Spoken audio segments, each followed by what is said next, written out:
चलिए, तो क्वेश्चन आपका यहाँ पर हिस्ट्री में दिया गया है, सिंधु घाटी सभ्यता एवं वैदिक संस्कृति से क्वेश्चन दिया गया है कि सिंधु सभ्यता स्थल मोहनजोदड़ो का खोजकर्ता किसे माना जाता है। ऐसे ही क्वेश्चन आपके आएंगे, बहुत कठिन नहीं होंगे, ठीक है। तो चलिए जवाब दीजिएगा कि सिंधु घाटी सभ्यता स्थल मोहनजोदड़ो का खोजकर्ता किसे माना जाता है। रखालदास बनर्जी, दयाराम साहनी, जॉन मार्शल या चार्ल्स मैसन। ऑप्शन आ रहा है यहाँ पर आपका ए नंबर। तो आपका जवाब बिल्कुल सही है, आपने ए नंबर चुना है, इसका जवाब बिल्कुल सही है। रखालदास बनर्जी ने किया था। कब किया था, तो ये भी डेट आपको याद रखना है क्योंकि एग्जाम में कुछ भी पूछ सकता है। 1922 में। कब किया था, 1922 में किया था। वहीं पर अगर ये पूछता कि हड़प्पा सभ्यता की खोज, तो हड़प्पा की खोज किया था दयाराम साहनी ने, ठीक है। हड़प्पा की खोज दयाराम साहनी ने कब किया था, तो 1921 में। तो दो क्वेश्चन आपसे यहाँ पर पूछे जा सकते हैं। आते अगले क्वेश्चन को। क्वेश्चन आपसे अगला पूछा गया है, कह रहा आपसे यहाँ पर सिंधु घाटी के लोगों की एक महत्वपूर्ण रचना निम्नलिखित में से किसकी मूर्ति थी। चलिए बताइएगा, यहाँ पर एक मूर्ति आपकी है कि सिंधु घाटी के लोगों की एक महत्वपूर्ण रचना निम्नलिखित में से किसकी मूर्ति थी। नटराज की मूर्ति, नृत्य करती हुई बालिका, बुद्ध या नरसिम्हा। जवाब क्या हो जाएगा, जवाब आ रहा है यहाँ पर आपका बी नंबर।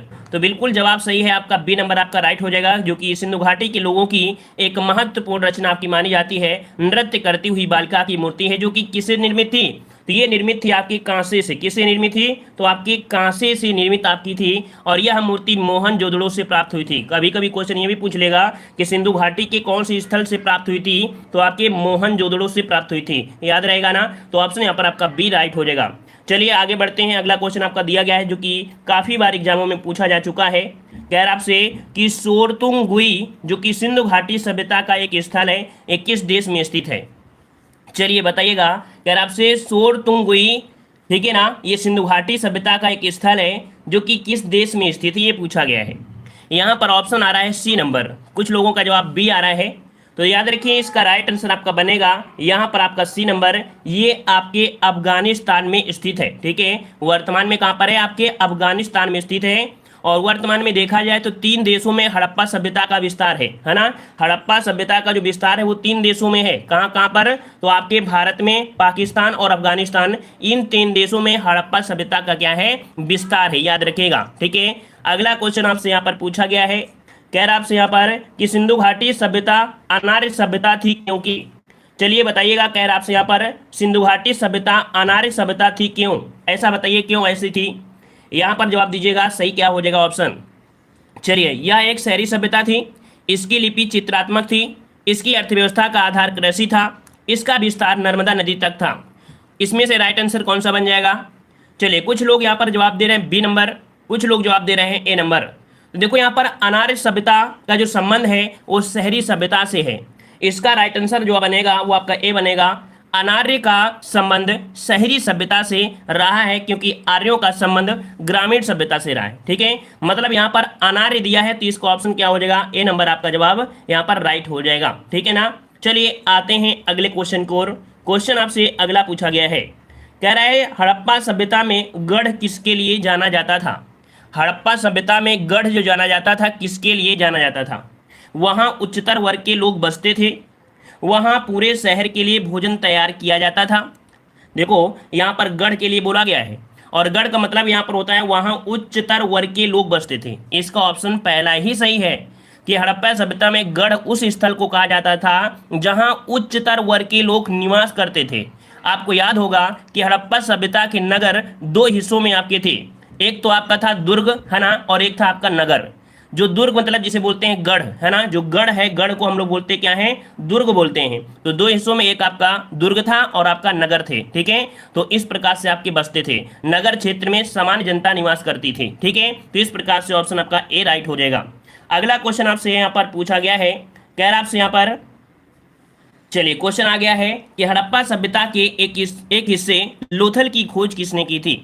चलिए बताइएगा कि हड़प्पा सभ्यता के एक हिस्से लोथल की खोज किसने की थी। चलिए, दयाराम साहनी, रखालदास बनर्जी, एस.आर. राव या आर.एस. बिष्ट। जवाब क्या हो जाएगा, धैर्यता से टेस्ट लगाइएगा, सब कुछ आपको यहाँ पर बताया जाएगा, एक भी क्वेश्चन एग्जाम में छोड़कर नहीं आना है आपको। चलिए, तो यहाँ पर आपका जवाब आ रहा है ऑप्शन यहाँ पर आपका सी नंबर। ये आपके हैं एस आर राव, ठीक है। हड़प्पा सभ्यता के एक हिस्से लोथल की खोज किसने, तो आपके एस आर राव ने की थी, ठीक है। आपको याद होगा, अगर आपने पढ़ा होगा कि जो आपका ये है, ये अहमदाबाद जिले के जो गुजरात में है ना, तो सरागवाह एक ग्राम है, ठीक है। वहीं पर आपका है, भोगवा नदी के तट पर आपका स्थित है, ठीक है। भोगवा नदी के तट पर आपका स्थित है और इसकी खोज की गई थी 1954 में, इसकी खोज की गई थी, ठीक है। जो कि लोथल जो था हड़प्पा कालीन एक सबसे बड़ा बंदरगाह हुआ करता था, ठीक है। लोथल जो था ये हड़प्पा काल का सबसे बड़ा बंदरगाह हुआ करता था।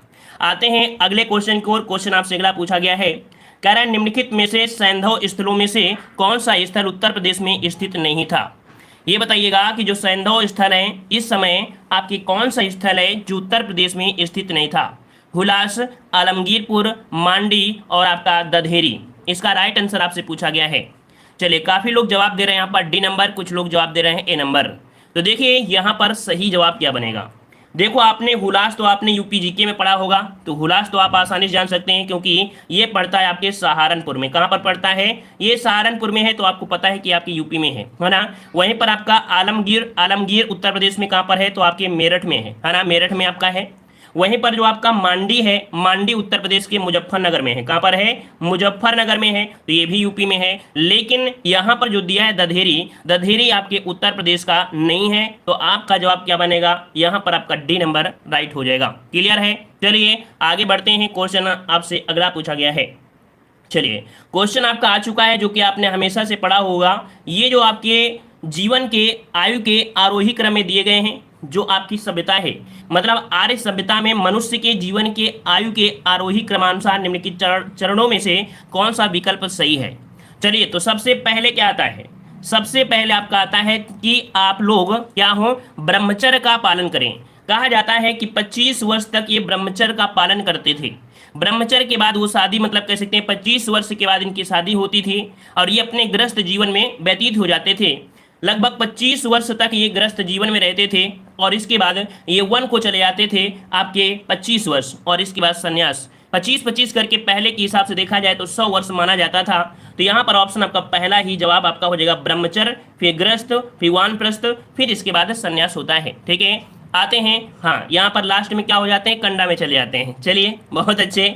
आते हैं अगले क्वेश्चन की ओर। क्वेश्चन आपसे अगला पूछा गया है, कह रहा है निम्नलिखित में से कौन सी जनजाति सभा सामान्य रूप से जनजाति सरदार अर्थात मुखिया के चुनाव में शामिल होती थी।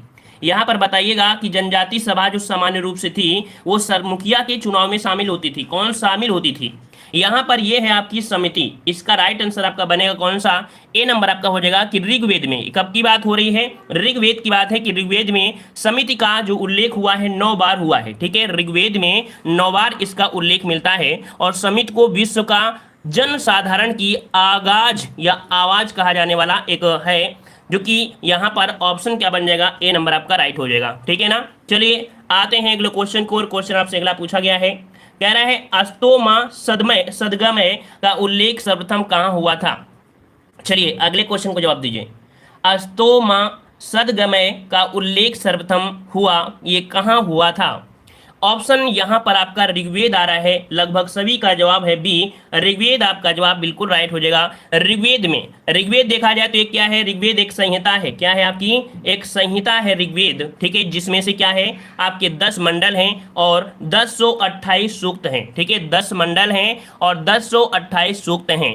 इसी में सर्वप्रथम अस्तोमा सदमय का उल्लेख हुआ था, ठीक है। आते हैं अगले क्वेश्चन को। और क्वेश्चन आपके आ गया है सामने, कह रहा आपसे कि वैदिक धर्म का मुख्य लक्षण इनमें से किसकी उपासना थी।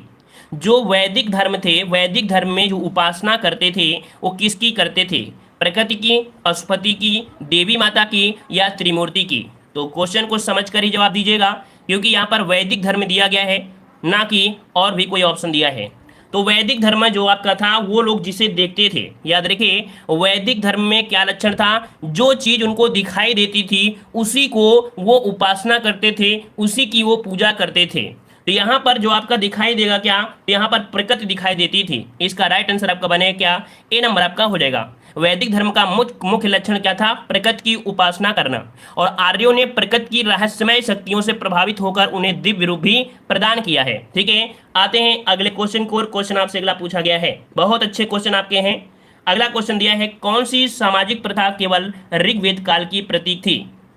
चलिए बताइएगा, कौन सी सामाजिक प्रथा केवल ऋग्वैदिक काल की प्रतीक है? ऋग्वैदिक काल में ऐसी कौन सी प्रथा चल रही थी? बाल विवाह प्रथा, पर्दा प्रथा, सती प्रथा या दहेज प्रथा?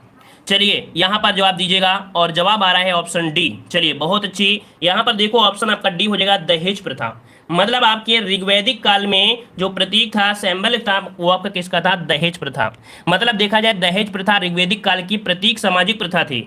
मतलब देखा जाए कन्या के विदाई के समय दिया गया उपहार है ना, एवं जो द्रव्य है वह वहुत कहा जाता था। इस जो कन्या का क्या बोलते हैं ना, क्या करते हैं, विदाई करते हैं, तो इस समय इनको जो भी दिया जाता था उसे कहा जाता था वाहतु। क्या कहते थे?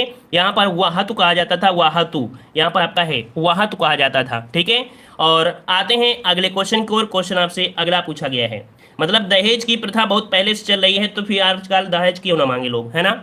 जब पहले से ही दहेज चल रहा है तो आप फिर दहेज तो आपका कॉमन हो गया है ना? चलिए बताइए, निम्न में से उपनिषद किसकी व्याख्या करता है? चलो आजकल अगर लड़का भी ना मांगे, लड़का चाहे कि हम दहेज नहीं मांगेंगे, लेकिन जो लड़की होगी तो कहेगी हमारे पिताजी से इतना मांग लेना, है ना? पिताजी हमारे दे देंगे, पिताजी के पास बहुत पैसा है। तो भाई लड़के नहीं, लड़कियां खुद ही मांग लेते हैं अपने आराम के लिए, है ना? चलिए बताइए, निम्न में से उपनिषद किसकी व्याख्या करता है? चलिए इसलिए फोन ऑन पहले से नहीं देना चाहिए। चलिए जवाब दीजिए, 13 नंबर में सही जवाब क्या हो जाएगा? तो देखो यहाँ पर आपका हो जाएगा, उपनिषद किसकी व्याख्या करता है? ये करता है आर्यों के दर्शन और सिद्धांत की। किसकी करता है? आर्यों के दर्शन और सिद्धांतों की व्याख्या करता है, जो आपका उपनिषद दिया गया है। ठीक है, चलिए आगे बढ़ते हैं। क्वेश्चन आपसे अगला पूछा गया है, यहाँ पर दिया गया है क्या? क्वेश्चन दिया है, सबसे प्राचीन उपनिषद किसे माना जाता है? चलिए बताइए, सबसे प्राचीन उपनिषद किसे माना जाता है? यहाँ पर जवाब सही क्या हो जाएगा? चलिए यहाँ पर देख सकते हैं, सबसे प्राचीन का जवाब आ रहा है ऑप्शन यहाँ पर आपका ए नंबर। तो जवाब यहाँ पर बिल्कुल सही हो जाएगा, ऑप्शन आपका ये हो जाएगा, छंदोग उपनिषद है। कौन सा है? तो छंदोग उपनिषद को सबसे प्राचीन उपनिषद माना जाता है, और इसी उपनिषद में ही कह सकते हैं कि अद्वैतवाद की स्थापना इसी के माध्यम से आपकी हुई थी। ठीक है, आते हैं अगले क्वेश्चन को। क्वेश्चन आपसे अगला पूछा गया है, कह रहा आपसे यहाँ पर कि शतपथ ब्राह्मण और तैत्तिरीय ब्राह्मण के ब्राह्मण मूल पाठ हैं। मतलब यहाँ पर जो दिया गया है, आपका दिया गया है शतपथ ब्राह्मण और आपका तैत्तिरीय ब्राह्मण, ये किसके आपके मूल पाठ हैं? ये किस में आपके आते हैं? तो ये आते हैं यजुर्वेद में आते हैं। किस में आते हैं? ऑप्शन आपका बी हो जाएगा, ये यजुर्वेद के ब्राह्मण मूल पाठ आपके हैं। ठीक है ना? चलिए आते हैं अगले क्वेश्चन को। क्वेश्चन आपसे अगला पूछा गया है, यहाँ पर दिया है, बौद्ध धर्म से जुड़े हुए यहाँ पर आपके पॉइंट आपके आ चुके हैं। गौतम बुद्ध तथा महावीर स्वामी की जीवनी और शिक्षाएं। क्वेश्चन दिया है कि बौद्ध धर्म ने समाज के दो वर्गों को अपने साथ जोड़कर एक महत्वपूर्ण प्रभाव छोड़ा। ये वर्ग आपके कौन थे? मतलब इनके साथ जुड़े हुए दो वर्ग आपके कौन थे? कौन लोग इनके साथ जुड़े थे? ज़्यादा से ज़्यादा कौन सा वर्ग जुड़ा था? तो इनके साथ जुड़े थे स्त्रियां और शूद्र। कौन कौन जुड़े थे? तो इसका राइट आंसर आपका बनेगा डी, स्त्रियां एवं शूद्र इनके साथ आपके जुड़े थे। देख सकते हैं इस क्वेश्चन में काफी लोगों के जवाब गलत आए हैं, तो समझ लीजिएगा कि यहाँ पर जो गलती होने के चांस यही है कि आप लोग रिवीजन कर लेंगे तो बहुत ही आसानी से यहाँ पर आप एग्जाम पास कर लेंगे, क्योंकि बहुत ज़्यादा बड़ा सिलेबस आपका नहीं है ना, छोटा सिलेबस है और अच्छी तरीके से यहाँ पर रिवीजन करना है, बार बार रिवीजन करना है। इस छोटे से सिलेबस को इतनी बार रिवीजन करना है कि आपको देखते ही क्वेश्चन का जवाब समझ में आ जाए। चलिए क्वेश्चन आपसे पूछा गया है कि बौद्ध धर्म में बुल का संबंध बुद्ध के जीवन की किस घटना के साथ है? चलिए बताइएगा कि बौद्ध धर्म में बुल का संबंध बुद्ध के जीवन की किस घटना से है? जन्म से, महाभिनिष्क्रमण से, प्रबोध से या महापरिनिर्वाण से? तो देखो यहाँ पर 17 का ऑप्शन आ रहा है, ए नंबर जन्म से है। बिल्कुल जवाब सही है कि बुल का संबंध है बुद्ध के जीवन की किस घटना से? जन्म से है। यहाँ पर देख सकते हैं दिया गया महाभिनिष्क्रमण, मतलब ये जब घर से निकले थे, बोला जाता है एग्जाम में पूछा जाता है कि भगवान बुद्ध के घर से जब निकले थे, इसकी घटना को क्या कहते हैं? महाभिनिष्क्रमण कहते हैं। और बुद्ध की जब मृत्यु हुई थी, प्राण त्यागने की जो घटना है, उसे महापरिनिर्वाण कहते हैं। ठीक है, चलिए राम राम राम राम। चलिए भाई आते हैं अगले क्वेश्चन की ओर। क्वेश्चन आपसे अगला पूछा गया है, कहा गया है कि बुद्ध शब्द का तात्पर्य होता है, बुद्ध शब्द का तात्पर्य होता है एक विजेता, एक परिमोचन, एक ज्ञान संपन्न व्यक्ति, एक भ्रमणकारी। यहाँ पर सही जवाब क्या हो जाएगा? लॉक करिए, इस प्रश्न का सही आंसर क्या हो सकता है? चलिए ऑप्शन आ रहा है यहाँ पर ज्ञान। देखो बुद्ध शब्द का तात्पर्य होता है एक ज्ञान होता है ना, क्या हो जाता है, एक ज्ञान संपन्न व्यक्ति। ठीक है, क्लियर है। चलिए तो चलते हैं अगले क्वेश्चन। अच्छा ये बताइए कि ज्ञान की प्राप्ति कहाँ हुई थी, बुद्ध को ज्ञान की प्राप्ति कहाँ हुई थी, तो बोध गया, जो कि आपके बिहार में है ना। अगला क्वेश्चन आपसे दिया गया है, यहाँ पर दिया गया है क्वेश्चन दिया गया है अगला कि गौतम बुद्ध द्वारा भिक्षुणी संघ की स्थापना कहाँ की गई थी। चलिए बताइएगा, लाइक भी कर दीजिए भाई, जितने लोग जुड़े हैं उतने लोग तो लाइक कर दिया करें। जो लोग ऑफलाइन है वो लोग बिना कहे लाइक कर देते हैं, आप लोग जितने लोग जुड़े रहते हैं उतने लोग यहाँ पर लाइक जरूर कर दिया करें। चलिए बताइए, गौतम बुद्ध द्वारा भिक्षुणी संघ की स्थापना कहाँ की गई थी। जवाब यहाँ पर आ चुका है, ऑप्शन आ रहा है यहाँ पर आपका सी नंबर, आपके वैशाली में। कहाँ पर की गई थी, वैशाली में की गई थी, आपके आम्रवाटिका में। कहाँ पर, वैशाली में एक जगह पड़ती है आम्रवाटिका। ठीक है, कहाँ पड़ती है, तो आपकी ये पड़ती है आम्रवाटिका है, यहाँ पर इसकी वाटिका, इसकी स्थापना यहाँ पर की गई थी। ठीक है ना। और इस संघ में प्रवेश पाने वाली प्रथम महिला का नाम बताइए। ये बताइए कि इस संघ में जो पहली महिला थी, क्योंकि क्वेश्चन पूछा जाता है कि पहली महिला कौन थी जो इसमें से प्रवेश की थी, तो ये की थी कौन, आपकी प्रजापति गौतमी है ना। मतलब बुद्ध की सौतेली माँ थी, बुद्ध की सौतेली माता थी, प्रजापति गौतमी थी है ना। तो ऑप्शन यहाँ पर आपका सी। इतना क्वेश्चन यहाँ से बनता है गौतमी से। नेक्स्ट क्वेश्चन आपसे अगला पूछा गया है कि निम्नलिखित में से कौन सा बुद्ध द्वारा दिए गए 8 पक्षी पथ में मौजूद नहीं था। कह रहा है बुद्ध द्वारा दिए गए 8 पक्षीय पथ में मौजूद नहीं था। यहाँ पर आपका जवाब क्या बनेगा, थोड़ा सा कठिन क्वेश्चन आपको लग रहा होगा, पहली बार अगर आप पढ़ रहे हैं तो कठिन है, लेकिन याद रखिए हमने आपको बताया था कि अष्टांगिक मार्ग का प्रतिपादन किसने किया। अष्टांगिक मार्ग मतलब यहाँ पर आपके 8 पक्षी पद, या इसे बोलते हैं अष्टांगिक मार्ग, जो कि भगवान बुद्ध ने शिक्षाओं में इन्हें शामिल किया है, जिन्हें दुखों से मुक्ति पाने में एवं ज्ञान प्राप्त करने के रूप में बताया गया है। तो यहाँ पर आपका 20 का ऑप्शन आपका बी हो जाएगा, सम्यक लक्ष्य, ये इन्होंने नहीं बताया है। ठीक है, बताया क्या है, सम्यक दृष्टि, सम्यक संकल्प, सम्यक वाक, सम्यक कर्म, सम्यक आजीवन, सम्यक व्यायाम, सम्यक स्मृति और सम्यक समाधि, ये इन्होंने बताया है। चलिए आते हैं अगले क्वेश्चन की ओर। क्वेश्चन आपसे अगला पूछा गया है, कह रहा है आपसे, महावीर स्वामी को कितने वर्ष की अवस्था में ज्ञान की प्राप्ति हुई थी। महावीर स्वामी को कितने वर्ष की अवस्था में ज्ञान की प्राप्ति हुई थी, 42 वर्ष, 29 वर्ष, 45 वर्ष या 36 वर्ष। जवाब अच्छा है, यहाँ पर जवाब दीजिए, सही जवाब इनमें से क्या हो जाएगा। 21 का जवाब यहाँ पर आ रहा है 42 वर्ष, मतलब ऑप्शन यहाँ पर आपका ए राइट हो जाएगा। 42 वर्ष की अवस्था में महावीर स्वामी को ज्ञान की प्राप्ति हुई थी। अच्छा ये बताइएगा कि कौन सी नदी के तट पर हुई थी, है ना। यहाँ पर पूरे क्वेश्चन को समझते चलिए, जितना हम विस्तार बता दें उतना समझते चलिए, क्योंकि हर बार आप पढ़ोगे तो हर बार ये क्वेश्चन आपको समझ में आते रहेंगे। तो देखो इनको एक नदी थी, कौन सी नदी, ऋजुपालिका नदी, है ना। बिल्कुल सही है, बिल्कुल सही है। ऋजुपालिका नदी के तट पर कौन सा वृक्ष था, तो साल वृक्ष था। ठीक है, साल वृक्ष के नीचे ज्ञान की प्राप्ति हुई थी। ठीक है, वहीं पर अगर आपसे ये पूछे, ये तो आपके थे महावीर स्वामी, लेकिन अगर ये पूछे कि भगवान बुद्ध को ज्ञान की प्राप्ति कितने वर्ष की उम्र में थी, मतलब कितने वर्ष, मतलब कितने अवस्था में हुई थी गौतम बुद्ध को, तो गौतम बुद्ध को हुई थी 35 वर्ष की अवस्था में। कौन सी नदी के तट पर, तो बुद्ध को ज्ञान की प्राप्ति हुई थी निरंजना नदी के, ठीक है, निरंजना नदी के तट पर। तो दोनों से क्वेश्चन इतने ही पूछे जाते हैं, जो कि दोनों ही हमने यहाँ पर आपको बता दिया। क्लियर हो गया। चलिए आते हैं अगले क्वेश्चन को, और क्वेश्चन आपसे अगला पूछा गया है, कह रहा है ज्ञान की सापेक्षता का सिद्धांत किससे संबंधित है। ज्ञान की सापेक्षता का सिद्धांत किससे संबंधित है, बौद्ध से, जैन से, वैष्णव धर्म से, या इनमें से कोई नहीं। चलिए तो देखिए इसका राइट आंसर आपका बनेगा ऑप्शन बी, जैन धर्म से संबंधित है। किससे है, ज्ञान की सापेक्षता का सिद्धांत संबंधित है, किससे, आपके जैन धर्म से संबंधित है। ठीक है, और यहाँ पर आते हैं, देखिए यहाँ पर एक क्वेश्चन ये पूछा जाता है कि जो जैन धर्म में हुए जैन धर्म, इनमें से कुल कितने तीर्थकर हुए थे, तो कितने तीर्थकर हुए थे, आपके 24 तीर्थकर हुए थे आपके जैन में। ठीक है, प्रथम कौन थे, तो इसके जो प्रथम थे वो आपके कौन थे, तो आपके ऋषभ देव थे, है ना। क्या थे, ऋषभ देव थे। और अंतिम कौन थे, तो अंतिम थे महावीर स्वामी थे। ठीक है, महावीर स्वामी थे। हमने क्वेश्चन बहुत कम लिए हैं, लेकिन एक्सप्लेन आपका जो करेंगे वो ज़्यादा से ज़्यादा आपको मिलेगा। अगला क्वेश्चन आपसे मिला है, पूछा गया है कि मनुष्य जीवन का सर्वोत्तम ध्येय है कैवल्य, जिसका अर्थ है, यहाँ पर पूछा है कैवल्य, कैवल होता क्या है, ये बताइए, इनमें ऑप्शन में देखकर बताइए कैवल्य क्या होता है, कैवल्य का मतलब होता क्या है, ये आपसे पूछा गया है ना। चलिए तो यहाँ पर जवाब भी आपका आ चुका है, कैवल्य मतलब होता है इच्छाओं पर विजय प्राप्त करना। अगर आपको इच्छाओं पर विजय प्राप्त हो जाए तो आप हर एक दुनिया का वो काम कर सकते हैं। मतलब ऑप्शन आपका यहाँ पर ये हो जाएगा, इच्छाओं पर विजय प्राप्त करना, यही होता है कैवल। कैवल ये कह सकते हैं ज्ञान प्राप्त करना, ये भी हो सकता है। कैवल मतलब होता है ज्ञान प्राप्त कर सकना। ठीक है, चलिए आते हैं अगले क्वेश्चन को। क्वेश्चन आपसे अगला पूछा गया है, यहाँ पर आ गए हैं हम लोग सम्राट अशोक में। कह रहा है अशोक की सर्वाधिक प्रचलित उपाधि थी। अशोक की सर्वाधिक प्रचलित उपाधि थी, ये प्रचलित उपाधि क्या थी? बुद्ध शाक्य, अशोक वर्धन, प्रियदर्शी, देवनामप्रिय। क्या बनेगा? अगला पूछा गया है, कह रहे निम्नलिखित मगध राजवंशों का कालक्रम आपको निश्चित करना है। कौन सा कालक्रम सबसे पहले आया था? तो देखो, सबसे पहले आपको याद होगा हर्यक वंश आया था। कौन आया था? हर्यक वंश आया। हर्यक वंश के बाद फिर आपके यहाँ पर शिशुनाग आया था। ठीक है, कौन आया था? शिशुनाग आया था। ठीक है, इसके बाद नंद वंश आया था। ठीक है, इसके बाद नंद वंश आया था, है ना, नंद वंश आया। नंद वंश के बाद फिर कौन आपका था? मौर्य वंश आया था। ठीक है, कौन आया था? मौर्य वंश आपका आया था। और इसके बाद इस प्रकार से आपका देखा जाए तो यहाँ पर आपका हर्यक वंश हो गया। इसके बाद यहाँ पर सेकंड, फर्स्ट, मतलब ऑप्शन यहाँ पर आपका सी राइट हो जाएगा। क्लियर हो गया है?